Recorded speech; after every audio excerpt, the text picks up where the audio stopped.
जिंदगी का सबसे बड़ा दुख गुर्बत नहीं होता, ना ही नाकामी, बल्कि सबसे बड़ा दुख वो होता है जब वो लोग बदल जाएं जिन्हें देखकर कभी दिल को सुकून मिलता था।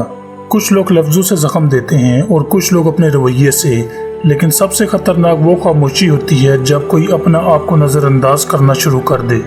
आप उसके लिए वक्त निकालते रहते हो और वो आपको अपनी मसरूफियात का बहाना देता रहता है।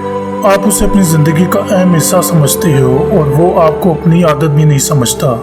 याद रखो, जहाँ आपकी कदर ना हो वहाँ ज़्यादा देर रुकना अपनी इज़्ज़त नफ्स को दफन करने के बराबर है। ज़िंदगी में हर इंसान एक जंग लड़ रहा है। किसी के चेहरे पर मुस्कुराहट होती है तो उसके दिल में तूफ़ान भी छुपा होता है।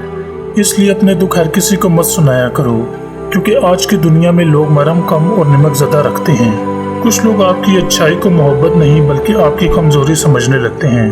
दरख्त हमेशा फल आने के बाद झुकता है और इंसान हमेशा शऊर आने के बाद। इसलिए रिश्तों को बचाने के लिए झुकना गलत नहीं, लेकिन हर बार सिर्फ आप ही को झुकना पड़े तो समझ जाओ वो रिश्ता मोहब्बत से नहीं सिर्फ मतलब से चल रहा है। ये ज़िंदगी भी अजीब खेल खेलती है। जो लोग कहते थे हमेशा साथ रहेंगे, वक्त आने पर वही सबसे पहले बदल जाते हैं। लेकिन किसी के बदल जाने से अपनी हकीकत मत बदल देना।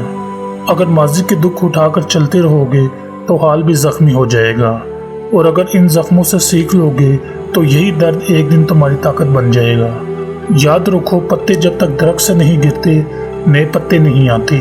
इसी तरह आजमाइश ख़त्म हुए बगैर अच्छे दिन भी नहीं आते। इसलिए खुद को इतना मजबूत बना लो कि लोगों की नफरत भी तुम्हें ना तोड़ सके। अपनी इज्जत मांगने वाले नहीं बल्कि अपनी मेहनत से इज्जत कमाने वाले बनो। और एक आखिरी बात, अगर कभी लगे कि सब ख़त्म हो गया है तो सिर्फ अपने रब को याद करना, क्योंकि लोग छोड़ सकते हैं लेकिन अल्लाह कभी नहीं छोड़ता। ज़िंदगी में सुकून चाहते हो तो लोगों से नहीं अपने रब से उम्मीद लगाओ।